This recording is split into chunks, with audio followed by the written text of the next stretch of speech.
Ustedes, mis queridos espectadores, han vivido suficiente tiempo como para saber que cuando Washington habla de llevar democracia a un país, el petróleo nunca está muy lejos. Y permítanme decirles algo desde mi experiencia como economista que ha estudiado estos patrones durante más de 5 décadas. Lo que estamos presenciando hoy con Irán no es una novedad. Es el mismo guión que hemos visto representarse una y otra vez desde Vietnam pasando por Irak, Libia y tantos otros. Pero lo que muy pocos están conectando en este momento, y esto es crucial que lo entiendan, es cómo esta intervención en el Medio Oriente se está convirtiendo en una trampa perfectamente diseñada para México. Y al final de este análisis, ustedes verán con claridad cristalina cómo la factura de esta guerra la están pagando ustedes, sus hijos y sus nietos, cada vez que van al mercado o llenan el tanque de gasolina. Déjenme llevarlos atrás en el tiempo por un momento. Aquellos de ustedes que tienen mi edad recordarán perfectamente los años 70. ¿Recuerdan la crisis del petróleo de 1973, cuando los precios se dispararon y las filas en las gasolineras se extendían por cuadras enteras? ¿Recuerdan cómo nuestros gobiernos nos dijeron que era culpa de los árabes codiciosos, que ellos eran los villanos de la historia? Lo que no nos dijeron entonces, y lo que la mayoría de los medios todavía no les dice hoy, es que detrás de cada una de esas crisis energéticas hay un cálculo frío y calculado del complejo militar industrial estadounidense, porque verán, la guerra es extraordinariamente rentable para un sector muy específico de la economía, y ese sector tiene una influencia descomunal sobre las decisiones que se toman en Washington. Ahora, en estos días de febrero de 2025, estamos escuchando exactamente el mismo discurso que escuchamos en 2003 antes de la invasión de Irak. Nos dicen que Irán es una amenaza para la paz mundial, que su pueblo sufre bajo un régimen opresor, que Estados Unidos tiene la obligación moral de intervenir para llevar libertad y democracia. Y debo admitir que la maquinaria de propaganda ha mejorado con los años. Los gráficos son más sofisticados, los expertos en televisión son más convincentes, las redes sociales amplifican el mensaje de manera que en el pasado ni siquiera podíamos imaginar. Pero el núcleo del engaño permanece idéntico. Permítanme explicarles con absoluta claridad qué está ocurriendo realmente en Wall Street. Desde el momento en que comenzaron las operaciones militares contra Irán, las acciones de las principales empresas de defensa han experimentado ganancias extraordinarias. Lockheed Martin, Raytheon, Boeing, Northrop Grumman. Todas estas corporaciones que fabrican los misiles, los aviones de combate, los sistemas de vigilancia, están viendo cómo sus valores en bolsa alcanzan máximos históricos. Cada bomba que cae sobre territorio iraní representa contratos multimillonarios que ya están siendo negociados en las salas de juntas de estas corporaciones. Y no se equivoquen, estas mismas corporaciones financian las campañas de los políticos que toman las decisiones sobre ir o no a la guerra, pero la dimensión energética es aún más reveladora. Irán controla algunas de las reservas de petróleo y gas natural más importantes del planeta. Más importante aún, Irán es un actor clave en el estrecho de Hormuz, por donde pasa aproximadamente un tercio del petróleo que se transporta por mar en todo el mundo. Cuando hay inestabilidad en esa región, los precios del petróleo se disparan instantáneamente y ustedes, que han vivido lo suficiente, saben perfectamente quién se beneficia cuando el precio del petróleo sube. No son ustedes en la bomba de gasolina. No son los pequeños negocios que dependen del transporte, no son las familias que tienen que calentar sus hogares en invierno. Son las corporaciones petroleras gigantes, son los especuladores financieros, son los mismos actores que tienen sus manos en el complejo militar industrial.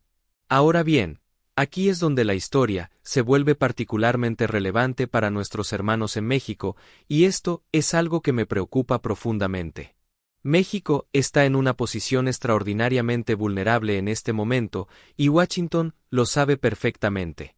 La presidenta Claudia Sheinbaum llegó al poder con un mandato claro de su pueblo: defender la soberanía nacional, fortalecer los programas sociales, resistir las imposiciones del vecino del norte. Pero lo que estamos viendo es una estrategia deliberada de Washington para utilizar esta crisis con Irán como una palanca de presión sobre México. Les voy a explicar exactamente cómo funciona este mecanismo de chantaje, porque es importante que lo entiendan con claridad. Cuando los precios del petróleo se disparan debido a la inestabilidad en el Medio Oriente, México, que es un exportador neto de petróleo, podría teóricamente beneficiarse, pero la realidad es mucho más compleja. La economía mexicana está profundamente integrada con la de Estados Unidos a través del tratado entre México, Estados Unidos y Canadá, el USMCA. Esta integración significa que cuando los costos de energía suben, toda la estructura de producción manufacturera en México se ve afectada. Las fábricas que producen para el mercado estadounidense enfrentan costos más altos, lo que reduce su competitividad, lo que a su vez da a Washington el argumento perfecto para exigir concesiones. Y aquellos de ustedes que siguen la política internacional sabrán que en los próximos meses está programada una revisión importante del USMCA. Según los plazos establecidos en el tratado original en 2026, se supone que debe haber una evaluación de cómo está funcionando el acuerdo. Washington ya ha comenzado a preparar el terreno para esas negociaciones, y lo que estamos viendo es una campaña coordinada de presión sobre México en múltiples frentes simultáneamente. Por un lado, tenemos la retórica sobre migración con amenazas de cerrar la frontera. Por otro lado, tenemos las quejas sobre supuesta competencia desleal. Y ahora con esta crisis en Irán tenemos un tercer elemento, la presión para que México se alinee completamente con la política exterior estadounidense en el Medio Oriente. El chantaje es bastante transparente si uno sabe dónde mirar. Washington está diciéndole a México: si quieres que mantengamos las fronteras abiertas para tu comercio, si quieres que no impongamos aranceles punitivos a tus exportaciones, si quieres que tus trabajadores puedan seguir enviando remesas a sus familias, entonces necesitas apoyar nuestra intervención en Irán. Necesitas votar con nosotros en las Naciones Unidas. Necesitas cortar cualquier relación comercial que tengas con Irán. Necesitas, básicamente, convertirte en un apéndice de nuestra política exterior. Y esto, mis queridos amigos, es donde vemos la verdadera naturaleza del imperialismo moderno.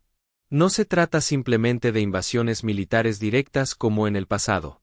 El imperialismo contemporáneo opera a través de estas redes de interdependencia económica que crean vulnerabilidades que luego pueden ser explotadas políticamente. México necesita acceso al mercado estadounidense para su economía. Estados Unidos lo sabe y utiliza esa necesidad como una herramienta de control político. Pero permítanme llevarlos ahora a la pregunta que realmente importa para ustedes en su vida diaria. ¿Quién paga la factura de todo esto?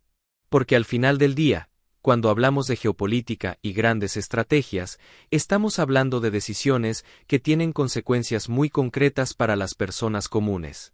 Cada vez que Estados Unidos lanza una campaña militar de este tipo, los mercados de energía reaccionan inmediatamente. El barril de petróleo ha subido, según los últimos datos disponibles, más de un 30% desde que comenzaron las operaciones contra Irán. Eso significa que en México el precio de la gasolina en las bombas está subiendo, y cuando sube el precio de la gasolina, todo lo demás sube también, porque todo en nuestra economía moderna depende del transporte. El tomate que compran en el mercado, la leche, el pan, todo tiene que ser transportado, y ese costo de transporte se traslada directamente a ustedes los consumidores. Para aquellos de ustedes que están jubilados, que viven con una pensión fija, esto es particularmente devastador. Su ingreso no aumenta cuando suben los precios. Ustedes trabajaron toda su vida, contribuyeron a la economía y ahora, en sus años de descanso merecido, se encuentran atrapados entre una pensión que no alcanza y precios que no paran de subir. Y la razón de esa inflación, aunque los medios no se los digan claramente, está directamente conectada con las decisiones de guerra que se toman en Washington. En Estados Unidos, la situación es similar. Los trabajadores estadounidenses, la gente común de Michigan, de Ohio, de Texas, ellos tampoco se benefician de estas guerras. Ellos también ven cómo sus salarios compran cada vez menos mientras los precios de todo suben. Pero lo que es particularmente cruel es que muchos de estos trabajadores tienen hijos o nietos que son enviados a combatir en estas guerras. Entonces, No solo pagan con su bolsillo a través de la inflación y los impuestos que financian el gasto militar, sino que también pagan con la sangre de sus familias. Y aquí quiero hacer una conexión que considero absolutamente crucial, porque esto va al corazón del sistema económico en el que vivimos. El capitalismo, en su forma contemporánea, requiere de expansión constante. Las corporaciones necesitan crecer continuamente. Necesitan encontrar nuevos mercados, nuevos recursos, nuevas oportunidades de inversión. Cuando la economía doméstica se estanca, cuando hay límites a cuánto pueden exprimirle a los trabajadores en casa, la mirada se vuelve hacia afuera y las intervenciones militares cumplen una función económica muy específica en este sistema. Pensemos en lo que ocurre después de una intervención militar exitosa desde el punto de vista de Washington. El país intervenido necesita ser reconstruido. ¿Quién obtiene los contratos de reconstrucción?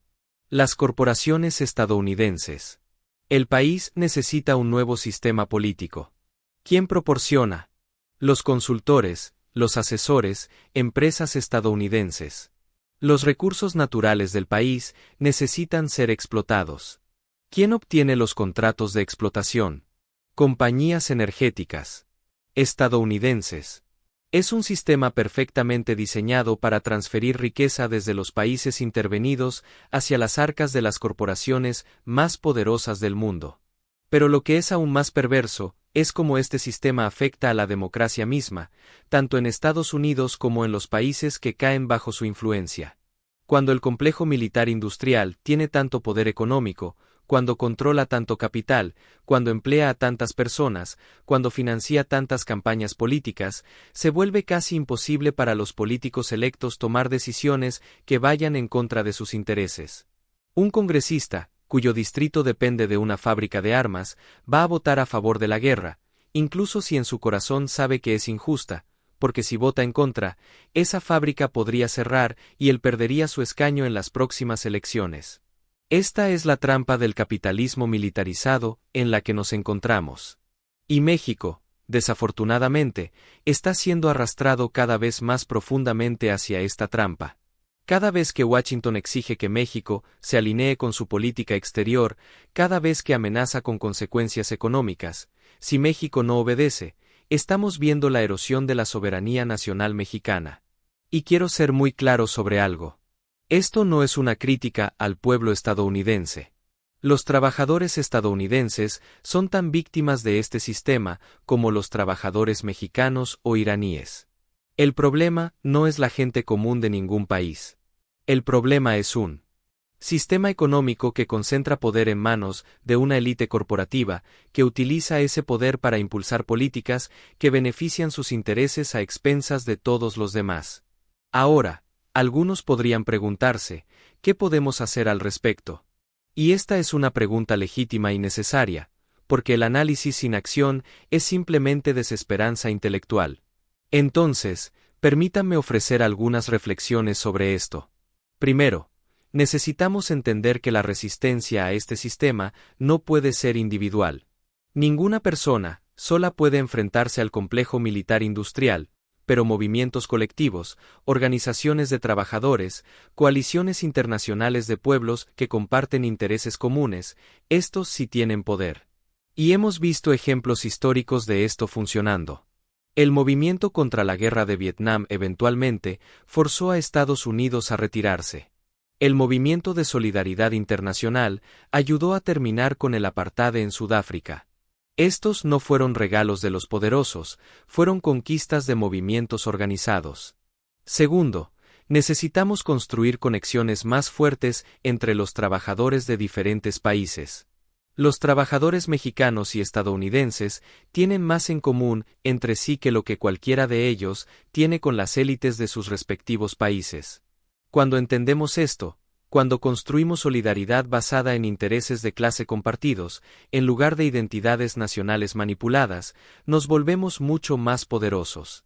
Tercero, necesitamos exigir de nuestros gobiernos políticas que prioricen las necesidades de la gente común sobre las ganancias de las corporaciones. En México esto significa apoyar gobiernos que defiendan la soberanía nacional y los programas sociales. Significa resistir la presión de Washington para privatizar recursos naturales o desmantelar protecciones laborales. Significa construir alianzas con otros países del sur global que enfrentan presiones similares. Y finalmente, necesitamos cambiar la narrativa. Mientras sigamos aceptando que las guerras se hacen por democracia o derechos humanos, seguiremos siendo engañados.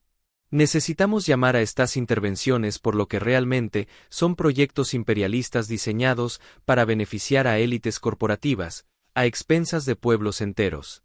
Lo que está ocurriendo con Irán en este momento es un capítulo más en una historia muy larga de imperialismo estadounidense. Y lo que está ocurriendo con México, la presión para que se someta a los dictados de Washington, es parte de esa misma historia. Pero la historia no está escrita de antemano. Los pueblos tienen agencia, tienen poder cuando se organizan, cuando resisten, cuando se niegan a aceptar el orden impuesto desde arriba. Ustedes, mis queridos espectadores, han vivido lo suficiente como para haber visto estos ciclos repetirse. Han visto cómo las promesas de prosperidad a través de la guerra nunca se materializan para la gente común. Han visto cómo cada intervención crea más problemas de los que supuestamente resuelve. Han visto cómo los ricos se hacen más ricos mientras ustedes luchan por llegar a fin de mes.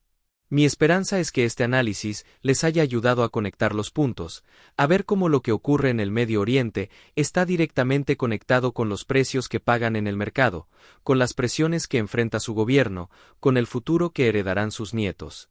Porque solo cuando entendemos estas conexiones podemos comenzar a resistir efectivamente. Y permítanme terminar con esto. El sistema que tenemos no es natural, no es inevitable, no es el único posible.